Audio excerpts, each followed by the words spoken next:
하나님 말씀 에베소서 1장 7절에서 10절까지 있는 말씀을 다 함께 찾겠습니다. 에베소서 1장 7절에서 10절 한 절씩 교도록 하겠습니다. 우리는 그리스도 안에서 그의 은혜의 풍성함을 따라 그의 피로 말미암아 속량 곧 죄 사함을 받았느니라. 이는 그가 모든 지혜와 총명을 우리에게 넘치게 하사 그 뜻의 비밀을 우리에게 알리신 것이요 그의 기뻐하심을 따라 그리스도 안에서 때가 찬 경륜을 위하여 예정하신 것이니 하늘에 있는 것이나 땅에 있는 것이 다 그리스도 안에서 통일되게 하려 하심이라. 아멘. 멕시코를 방문했던 한 여행객이 이런 이야기를 한 적이 있습니다. 어느 한 마을을 갔더니 아낙네들이 샘 곁에 나와서 빨래를 하고 있는데 그 샘물이 두 줄기로 나왔습니다. 한쪽에서는 더운 물이 또 한쪽에서는 찬물이 나왔습니다. 얼마나 신기하고 편리합니까? 해서 방문객이 아낙네들에게 말을 했습니다. 당신들은 참 행복하겠습니다. 더운 물 찬물을 한꺼번에 쓸 수 있으니까요. 듣고 있던 아낙네가 이렇게 답을 했습니다. 이왕이면 비눗물이 나오는 샘도 있으면 좋겠습니다 라고. 여러분, 인간의 만족에는 끝이 없습니다. 이것을 채워주면 저것이 부족하고 저것이 채워지면 이것이 부족하다고 느끼는 것, 이것이 인간의 본성인 것 같습니다. 해서 아무리 많은 것을 가져도 여전히 부족하고 모자란다고 불평을 하는 것입니다. 사실상 우리가 진정한 만족을 누리려면 외적인 조건만으로 안 됩니다. 우리 내면의 빈 공간을 채울 수 있는 참된 가치가 있어야 되는 것입니다. 이것이 없으면 아무리 많은 것을 가져도 여전히 부족하고 채워지지 않는 삶을 살게 되는 것입니다. 독일의 철학자인 쇼펜하우어는 이와 같은 현실을 풍요 속의 결핍이라 그렇게 불렀습니다. 실제로 오늘날 현대인들의 삶을 보면 인류 역사상 그 어느 시대보다 풍요로운 세상에 살고 있죠. 손가락 하나로 전 세계 상품을 주문할 수가 있고 클릭 한 번에 무한한 정보가 쏟아집니다. 기술의 발전은 인간의 삶을 극도로 편리하게 만들었고 과거라면 상상할 수 없을 수준의 물질적인 풍요를 누리게 했습니다. 그런데 아이러니하게도 현대인들은 과거 어느 시대보다 더 강한 결핍감을 느끼며 살아가고 있다고 합니다. 이유가 무엇일까요? 물론 끝없는 인간의 욕망 때문이기도 하겠지만 사실 쇼펜하우어는 결핍을 느끼는 근본 이유를 채우지 않는 욕망이라고 설명을 했습니다만은 더 근본적인 이유는 진짜를 만나지 못했기 때문에 그런 것입니다. 흔히 돈을 가지면 행복할 것이라 생각하지만 꼭 그런 것만은 아닙니다. 물질은 가졌지만 다른 것이 결핍되면 여전히 갈급함 속에 살게 되는 것입니다. 실제로 2015년도에 노벨 경제학상을 받은 앵거스 디턴 교수가 있는데요. 프린스턴 대학의 교수입니다. 그분은 이런 이야기를 했어요. 일정 소득이 넘으면 행복은 제자리 걸음을 한다. 이분이 2008년도, 2009년도에 미 전역에 45만 명을 대상으로 설문조사를 했습니다. 소득이 높아지면 얼마나 만족할 수 있는가 했더니 어느 정도까지 올라갈 때는 만족을 느끼는데요. 연봉이 7만 5천 달러가 넘어가면 행복이 제자리에 걸음한다는 것을 발견했어요. 그 당시 7만 5천이니까 요즘은 아마 10만 불, 아마 15만 불 되겠죠. 왜 이런 현상이 벌어졌을까요? 그때부터는 돈이 아닌 다른 것에서 행복을 찾으려고 하기 때문이라고 합니다. 근데 자신의 품이랄지 자존감이랄지 삶의 의미랄지 관계성 같은 거, 이런 것들이 행복을 결정하는 더 중요한 팩트가 된다는 것입니다. 실제로 현대인들의 삶을 보게 되면 외적인 것보다는 내적인 결핍 때문에 만족하지 못하는 것을 많이 볼 수가 있습니다. 현대인들이 겪고 있는 내적 결핍의 케이스가 다양합니다만은 그중에 몇 가지만 소개해드리자면 첫 번째로 정서적인 결핍이 있습니다. SNS로 연결은 되어 있는데 많은 사람과 교통하는 것 같긴 한데 정작 마음을 나눌 사람은 없는 고독한 현실, 이게 바로 정서적인 결핍 현상이죠. 둘째로 공감의 결핍도 있습니다. 서로의 아픔과 입장을 공감해 주지 못하고 개인적인 이기심으로 사는 경우가 많이 있습니다. 한국 서울에서 이런 일이 있었다고 합니다. 아침 출근 시간에 장애자들이 지하철을 타면 사람들이 불편해한다고 합니다. 그래서 어떤 사람이 서울시청에 손해배상 청구를 했다는 보도를 본 적이 있습니다. 이것이 사실이라면 참으로 안타깝고 가슴 아픈 현상이 아닐 수가 없습니다. 자신들은 건강하다고 해서 장애자들의 아픔을 외면하는 현상, 이게 공감의 결핍 현상이죠. 세 번째로 의미의 결핍이 있습니다. 왜 사는지, 무엇 때문에 사는지 모르는 사람들이 많이 있습니다. 그냥 기계처럼 일만 하며 사는 사람들, 과연 그들의 삶이 행복할까요? 네 번째로 시간의 결핍에 시달리는 사람들도 있습니다. 시간이 없어서가 아닙니다. 마음의 여유가 없는 것입니다. 그래서 쉬어도 쉰 것 같지가 않고 항상 피곤함에 찌들어 사는 사람들이 생각보다 많이 있습니다. 무엇보다도 영적인 결핍으로 삶이 메말라가는 경우가 있습니다. 마음이 고갈되고 심령이 말라버려서 살았지만 생기 없는 사람들이 생각보다 많이 존재하고 있죠. 이와 같은 결핍들을 채워줘서 우리에게 진정한 만족을 줄 비결은 무엇일까요? 세상적인 것으로는 안 됩니다. 성경은 그것을 하나님이라고 소개하고 있습니다. 그분이 보내신 예수 그리스도만이 우리가 만나야 될 진짜이고, 이 진짜이신 예수를 만나게 되면 우리의 모든 결핍이 채워지게 되고 참된 기쁨이 주어지게 되는 것입니다. 저는 그 좋은 예 중에 하나가 다윗의 케이스라고 생각합니다.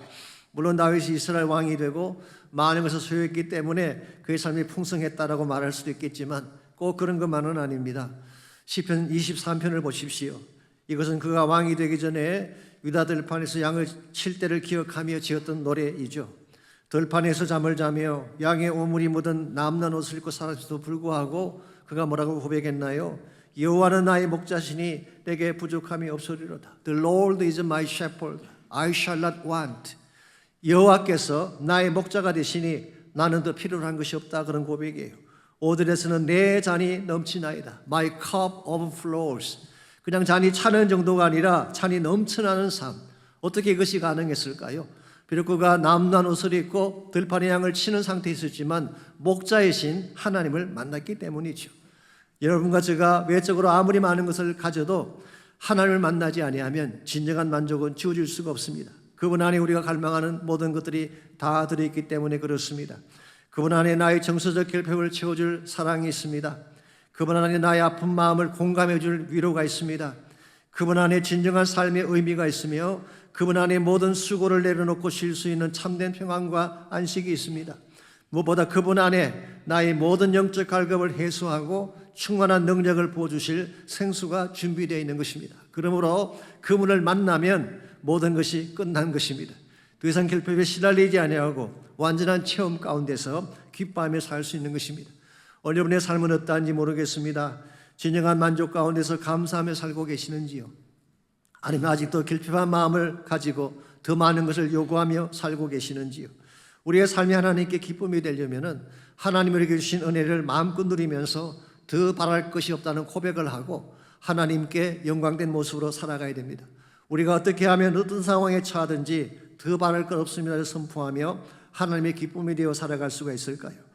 오늘 같이 봉독한 본문에 보시면은 우리의 모든 필요를 채워주실 하나님의 은혜가 얼마나 크고 풍성한지에 대한 말씀이 소개가 되어 있습니다. 오늘 본문의 말씀은 지난주에 이어서 그리스도 안에서 누리게 될, in Christ에서 누리게 될 축복들을 계속해서 나열을 하고 있습니다.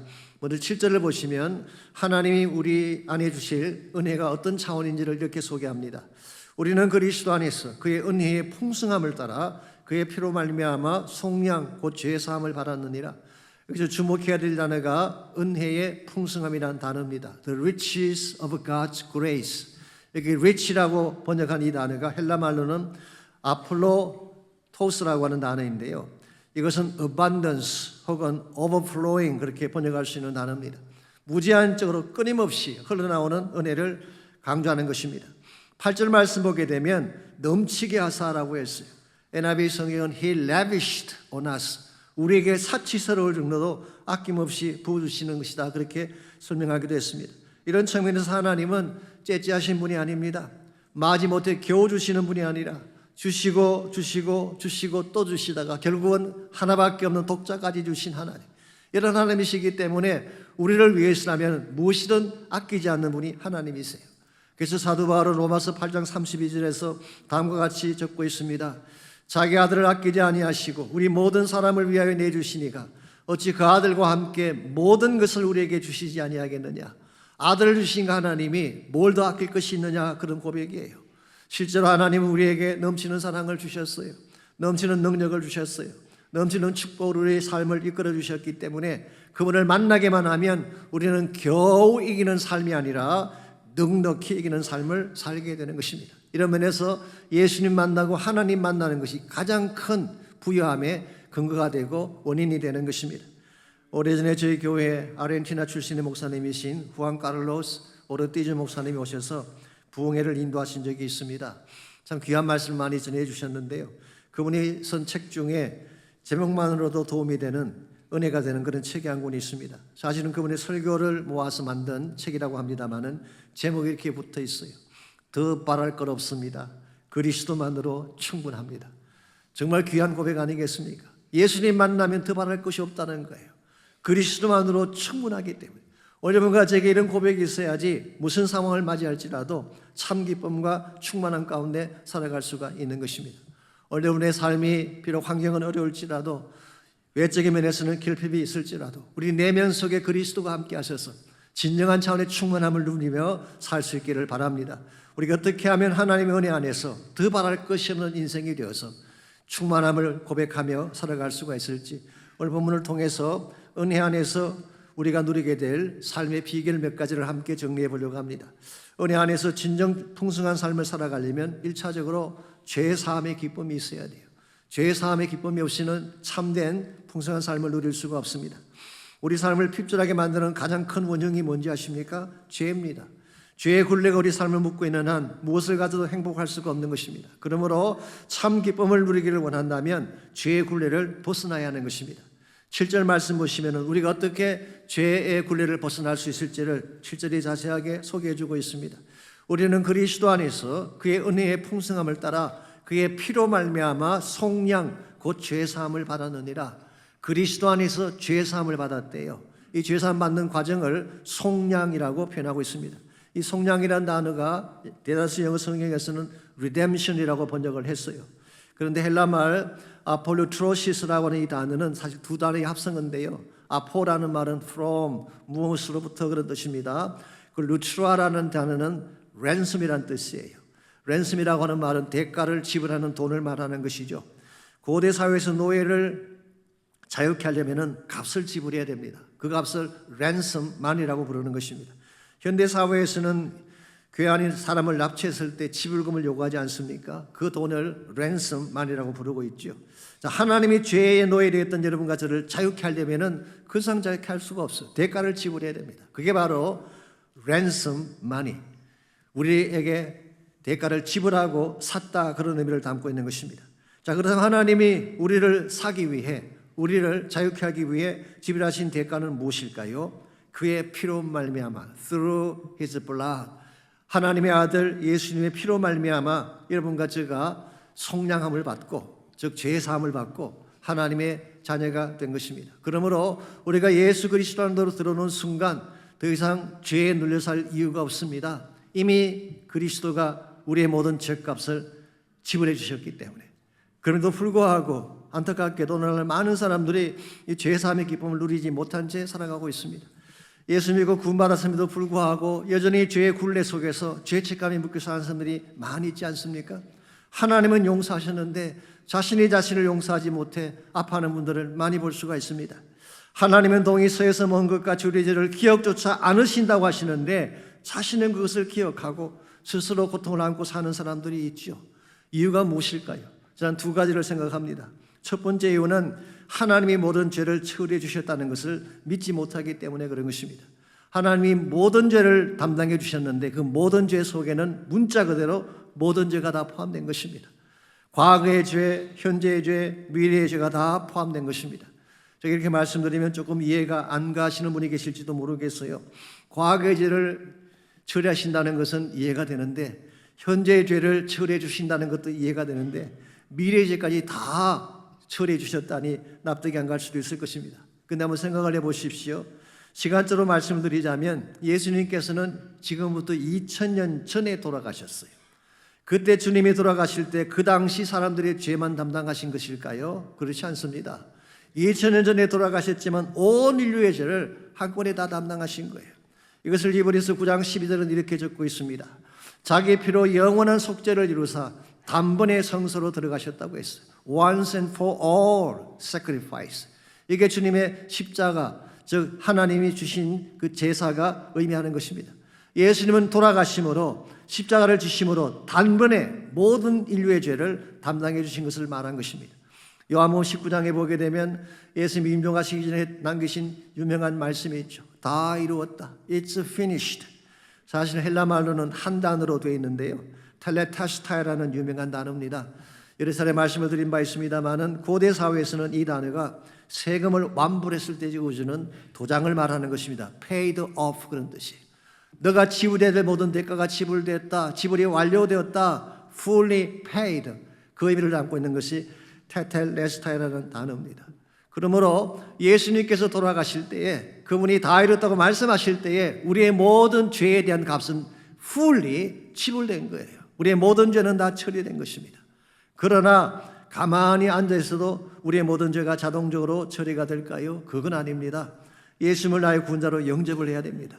주님을 나의 구원자로 영접하는 순간 2000년 전에 흘리신 그 피가 나에게 적용이 되어서 모든 나의 죄가 사함받게 되는 것입니다. 이게 성경이 말하는 복음의 핵심이에요. 이 사실을 여러분이 먼저 아시고 믿으셔야 돼요. 자, 그렇다면 우리가 매일 짓는 죄는 어떻게 하면 될까요? 우리가 매일 죄를 그래도 짓잖아요. 그건 자백해버리면 되는 것입니다. 자백한다는 말은 confess, 내가 지은 죄에 동의한다 그런 뜻이에요.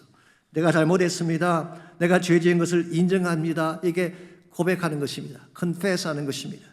이것으로 죄는 처리될 수 있다고 요한일서 1장 8절과 9절이 소개하고 있습니다. 만일 우리가 죄가 없다고 말하면 스스로 속이고 또 진리가 우리 속에 있지 아니할 것이요 만일 우리가 우리 죄를 자백하면 그는 미쁘시고 이로사 우리 죄를 사하시며 우리를 모든 불의에서 깨끗하게 하실 것이요 그랬어요. 죄 짓지 않고 사는 자가 있나요?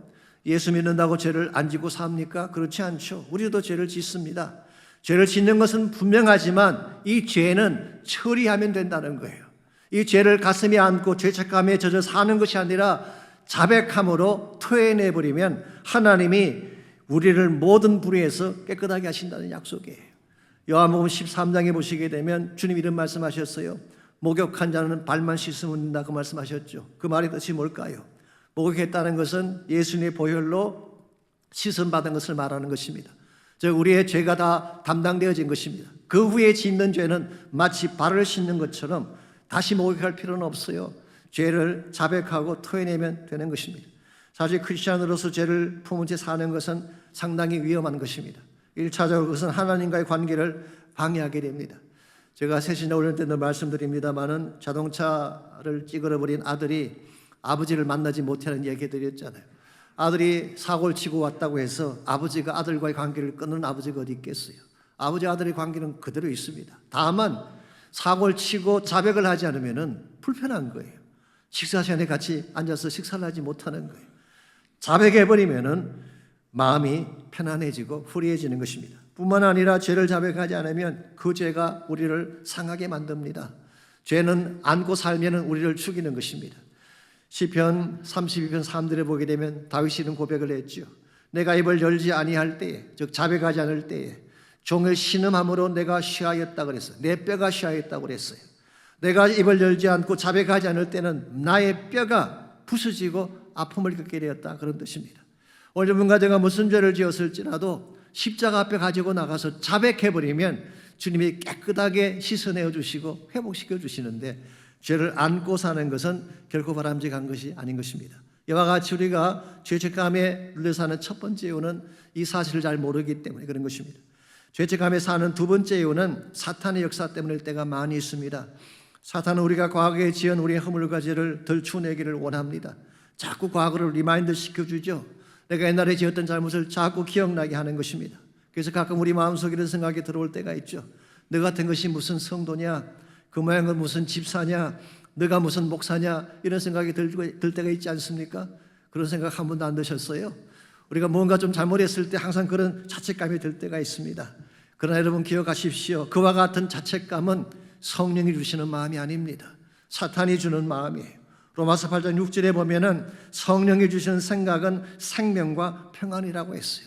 우리를 죄책감 가운데 살게 하고 과거의 허물 가운데 묻히게 하는 것이 성령의 역사가 아닙니다. 우리를 자유케 하고 생명의 기쁨을 안겨주기를 원하는 것이 성령님의 마음인 것입니다. 그러므로 마귀에게 속으면 안 됩니다. 마귀는 계속 우리의 과거를 덜쳐내어서 과거의 죄에 얽매이게 하기를 원하지만, 그래서 우리로 하여금 죄사함의 기쁨을 누리게 못하게 만들기를 원하지만 우리는 거기에 속을 이유가 전혀 없는 것입니다.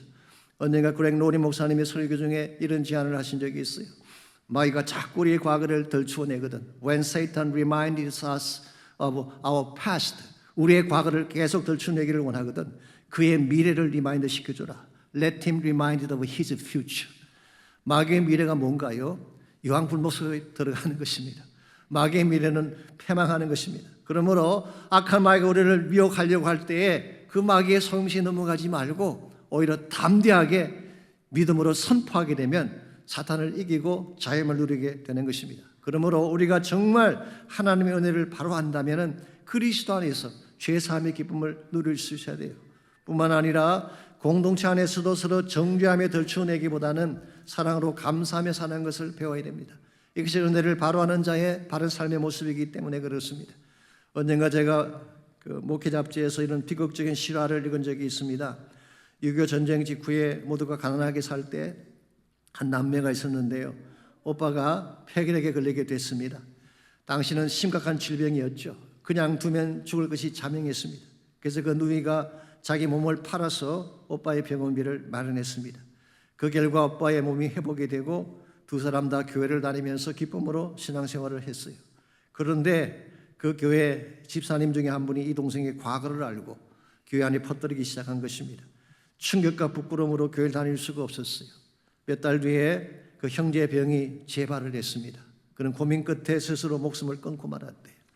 이 사실을 들은 그 누이도 살 기력을 잃고 오빠를 따라 죽었다고 하는 그런 실화가 남아 있습니다. 얼마나 안타깝고 불행한 일입니까? 한 사람의 생각 없는 말 한마디가 두 명의 생명을 앗아간 것입니다. 누가 한 일일까요? 사탄이 하는 일입니다. 우리의 과거를 덜 추어내고 아픈 상처를 덜 추어내어서 파멸로 몰아가기를 원하는 것이 사탄의 역사입니다.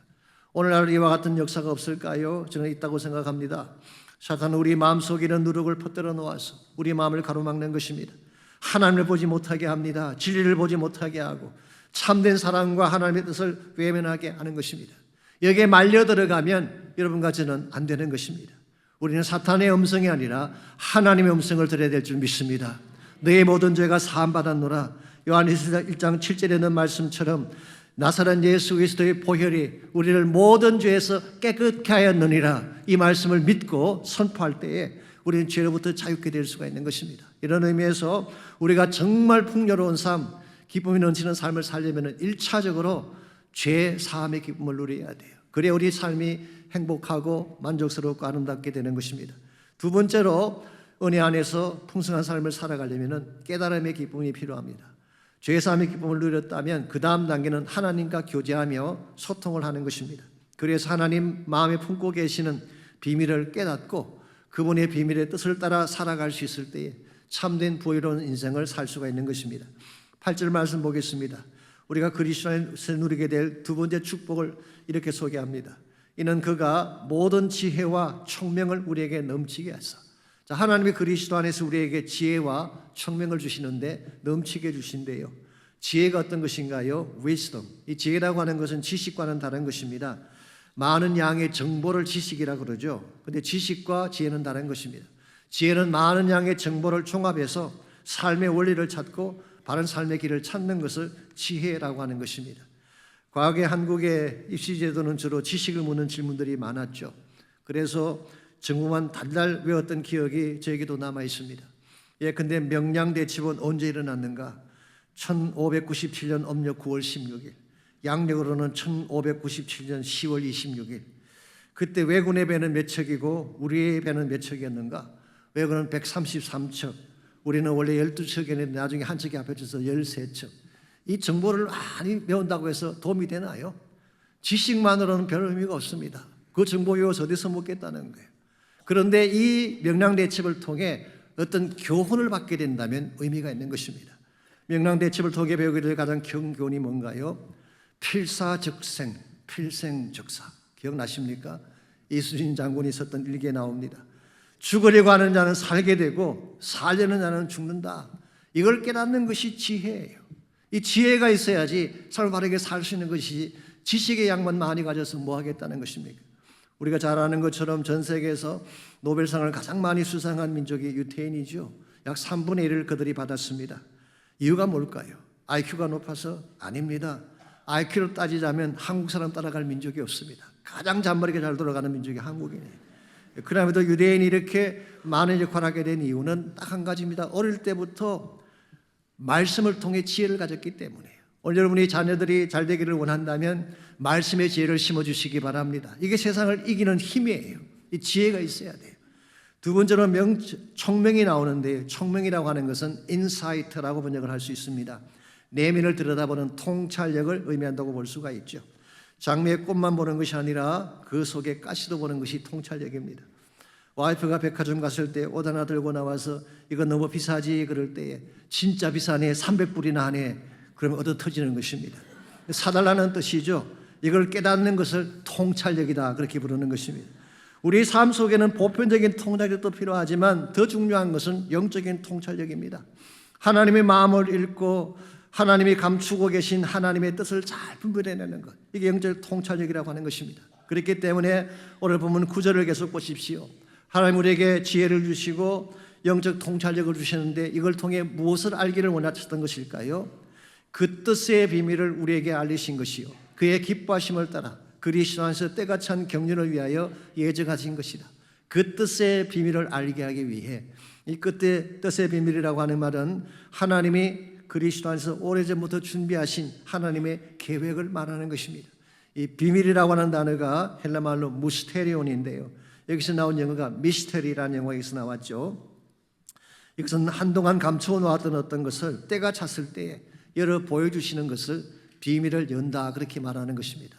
나중에 비밀에 관한 것은 좀 더 다룰 기회가 있을 것입니다. 하나님께서 감추어두었던 어떤 비밀을 뚜껑을 열어서 여러분과 저에게 보여주신다는 것, 이건 사실은 엄청난 축복이요 은혜가 아닐 수가 없습니다. 일반적으로 비밀이라고 하는 것은 아무한테나 공개하는 것이 아니죠. 진짜 가까운 사람이든지 함께 일할 사람이 아니면 비밀은 보여주지 않습니다. 그런데 높고 높으신 그 하나님이 자신의 비밀을 우리에게 보여주시겠다, 이 파격적인 은혜가 아닐 수가 없죠. 요한복음 15장 15절에 보시면 예수님이 자신의 제자들에게 이런 말씀을 하셨어요. 이제부터는 너희를 종이라 하지 아니하리니 종은 주인이 하는 것을 알지 못함이라. 너희를 친구라 하였노니 내가 내 아버지께 들은 것을 다 너희에게 알게 하였습니다. 아무것도 모르며 맹종하는 종이 아니라 하나님 여러분과 저를 종으로 삼으신 것이 아니라 함께 의논도 하고 교제도 하고 삶을 나눌 친구로 부르셨대요. 친구이기 때문에 아버지께 들은 비밀이죠. 이 비밀을 다 너에게 알게 하시겠다. 하나님 이와 같은 선포를 통해서 우리를 친구 삼으시고 교제하실 뿐만 아니라 우리와 동력하시겠다고 하는 의지를 보여주신 것입니다. 저는 이것을 어메이징한 은혜라고 생각합니다. 그 높으신 하나님이 그 본인이 가지고 있던 비밀을 우리에게 노출해 주시고 우리를 부르셔서 함께 동력하겠다는 것, 이거보다 더 존귀한 축복이 어디 있겠어요. 이와 같이 하나님의 비밀을 깨닫게 되고 하나님과 교제하려면 뭐가 필요할까요? 말씀과 기도가 필요한 것입니다. 매일 그분을 만나야 돼요. 성령 안에서 교제하며 그분의 심정을 깨달아야 됩니다. 이걸 알지 못한 채 하나님 일하는 것은 위험합니다. 이 하나님의 비밀을 깨닫지 못한 채 하나님의 사역을 감당하는 것은 위험할 수가 있는 것입니다. 하나님이 준비하신 마음의 계획을 알 때, 그분의 비밀을 알게 될 때에 바른 방향을 깨달을 수가 있게 되고 하나님의 계획을 따라 일할 수가 있는 것입니다. 이런 의미에서 여러분과 제가 정말 경이로운 차원의 크리스찬으로 살아가려면 하나님과 나만의 비밀이 있어야 돼요. 우리가 늘 부르는 찬송가 가사처럼 저 장미꽃 위에 있을 아직 맺혀있는 그때 귀에 은은히 들려오는 주님의 음성, 우리 스스로 받은 그 기쁨은 알 사람이 없도다. 하나님과 나만이 알고 있는 비밀, 하나님과 나만의 이루어진 이 기쁨의 사건, 이게 있어야지 우리 삶이 바르게 진행될 수가 있는 것입니다.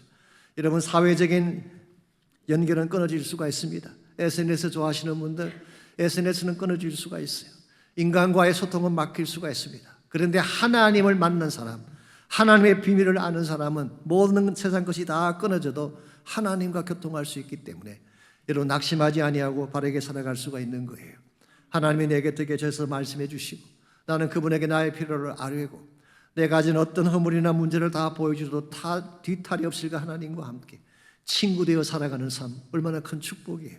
이 축복을 누리셔야지 참된 기쁨을 알게 된다는 거예요. 이런 측면에서 여러분과 제가 은혜 안에서 진실로 풍성한 삶을 살려면 1차적으로는 죄사함의 기쁨을 누려야 돼요. 죄의 굴레를 벗어버려야지 참된 축복이 찾아오는 것입니다. 두 번째는 하나님과 나만의 소통하는 기쁨, 하나님과 나와의 비밀의 기쁨이 있어야지 정말 무슨 일이 있어도 낙심하지 아니하고 함께 달려갈 수가 있는 것입니다.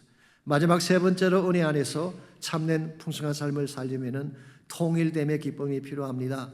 이 통일됨이라는 말은 유니티, 하나됨을 말합니다. 혹은 하모니, 조화로움이다, 그렇게 번역할 수도 있겠습니다. 사실 우리의 삶에는 깨어진 부분이 참 많습니다. 우리의 힘만으로 풀 수 없는 인생의 퍼즐들이 많이 있죠. 근데 이와 같이 깨어진 것들을 다 합쳐서 조화를 이루고 아름다운 하모니를 이루어 가려면 뭐가 필요할까요? 예수 그리스도가 필요합니다. 10절 보겠습니다. 하늘에 있는 것이나 땅에 있는 것이 다 그리스도 안에서 통일되게 하려 하심이라. 이게 통일된다는 이 표현이 영어 성경 보시면은 bring unity, 하나가 되게 한다 그 뜻이에요. 어떤 영어 성경은 bring everything together, 모든 깨어진 조각들을 다 합쳐서 하나가 되게 한다, 이런 의미를 갖고 있습니다. 아무리 인생에 깨어진 것들이 많아도, 부서진 것들이 많아도 그리스도 안으로 들어오게 되면 이 모든 것이 통일되어져서 유니티를 이루고 조화를 이루어서 축복이 되게 한다, 그런 의미를 갖고 있습니다. 그런데 하나님께서, 예수 그리스도께서 가지는 이 통일됨의 모습은 굉장히 범위가 넓습니다. 오늘 본문에 의하면 하늘에 있는 모든 것들, 땅에 있는 모든 것들이 그리스도 안에서 통일이 된다. 어떤 성경학자는 이것을 cosmic unity in Christ라고 표현했어요. 온 우주 만물이 그리스도가 머리가 되실 때 온 우주 만물이 조화를 이루고 하나가 된다, 그런 뜻입니다. 여러분 기억하십시오. 우리 인생에는 깨어진 것들이 많습니다. 우리 사는 이 땅에는 불협화음들이 많이 일어나고 있습니다. 세계의 현실을 보게 되면 분쟁과 다툼으로 깨어진 현상들이 많지 않습니까? 가진 자와 가지지 못한 자의 부조리가 있습니다. 권력자와 피권력자와의 갈등이 있습니다. 힘의 논리로 세상을 다스리고 경제적인 파워로 약자를 압제하는 시대를 우리가 살고 있지 않습니까? 이와 같은 부조리한 것, 이와 같은 불협화음들이 누구 안으로 들어가면 조화를 이룬다는 것입니까? In Christ, 그리스도 안으로 들어갔을 때. 사실 이와 같은 불협화음은 우리 가정 속에서도 발견이 되죠. 화목과 기쁨이 넘쳐야 될 가정이 깨어지기도 하고 아파하기도 합니다. 심지어 이와 같은 불협화음은 신앙 공동체 교회 안에서도 발견되어질 때가 있습니다. 이와 같이 온 세상이 다 깨어지고 부서지고 무너졌을지라도 그리스도가 그 중심에 들어오시는 순간 모든 것들이 조화를 이루고 하모니를 이루고 하나가 되고 참된 차원의 평화가 찾아온다는 뜻입니다. 얼마나 귀한 축복이에요. 그래서 그리스도 안에서 여러분과 제가 이 조화됨, 이 평화를 누릴 수 있을 때에 참된 축복을 향해 나갈 수가 있는 것입니다.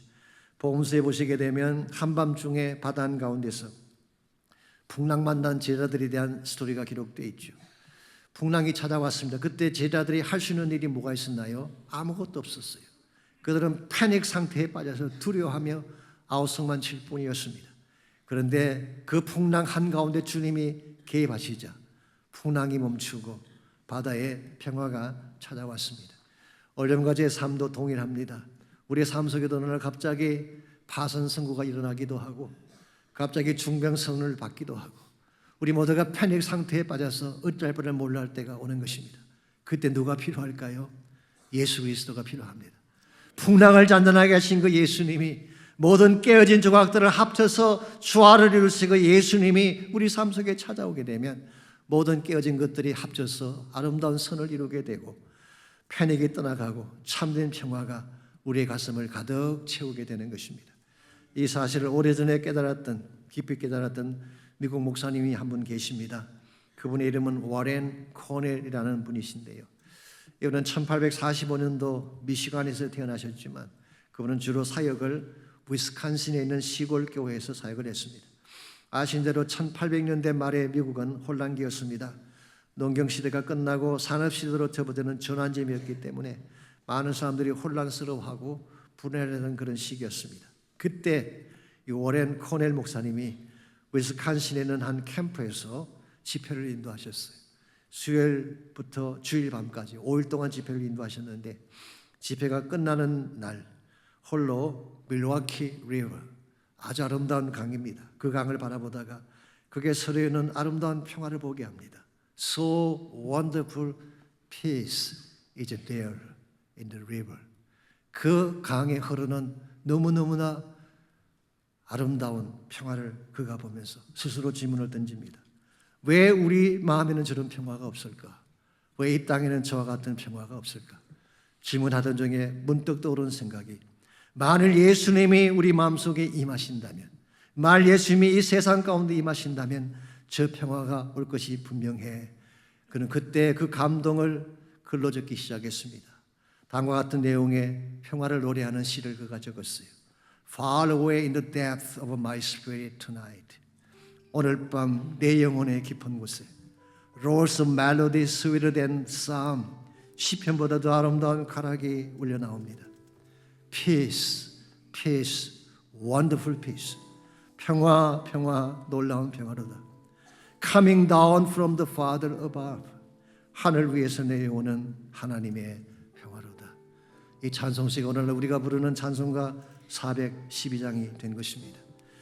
소유처는 세상 가운데 평화를 누리려면 주님이 필요합니다. 깨가지고 붙이신 삶의 현장에서 참된 기쁨과 평화를 누리려면 주님이 필요합니다. 여러분 삶 속에 평화가 있나요? 여러분 삶 속에 결핍이 있습니까? 겉모양은 그럴듯하지만 마음이 상하고 삶의 균형이 깨어져서 고통 중에 사는 분들이 많이 계세요. 혼자서 아파하지 말고 평화의 주인이신 예수님께 나오시기 바랍니다. 그분이 다스리게 하십시오. 그분이 다스리는 순간 모든 풍랑은 잔잔해지고 패닉은 사라지고 세상이 주시는 평화로 나의 가슴이 가득 차게 되는 것입니다. 오늘 이 아침 우리가 한번 이 찬송 함께 부르고 하나님 앞에 헌신하고 결단하는 시간 갖기를 원합니다.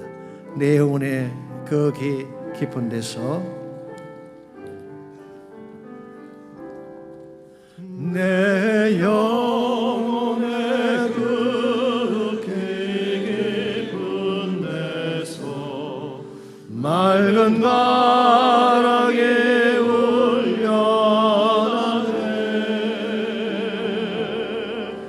하늘 곡조가 언제나 흘러나와 내 영혼을 고이사네. 내 마음속에 솟아난 이 평화는 내 마음속에 솟아난 이 평화는 깊이 묻힌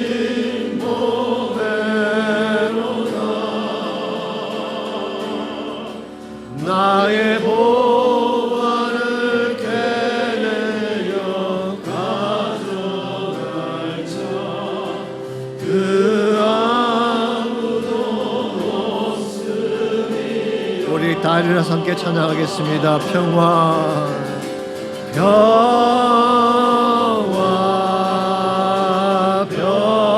평화로다. 하늘 위에서 내려오네. 그 사랑의 물결이 영원토록 내 영혼을 덮으소서. 이 땅 위에 험한 길 가는 동안 이 땅 위에 험한 길 가는 동안 참된 평화가 어린다.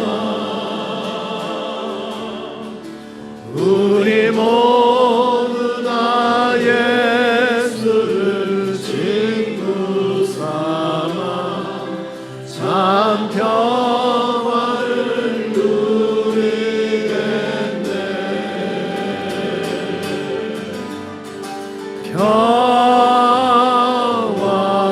평화 평화로다. 하늘 위에서 내려오네. 그 사랑의 물결이 영원토록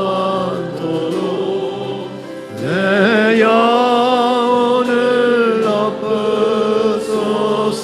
평화 평화 평화 평화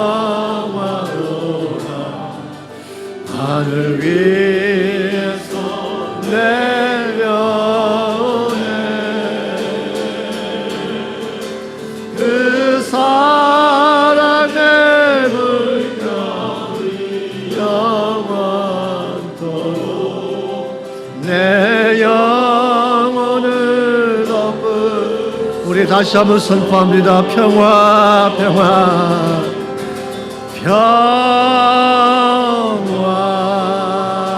평화로라. 하늘 위에서 내려오네. 그 사랑의 물결이 영원토록 내 영혼을 덮으소서.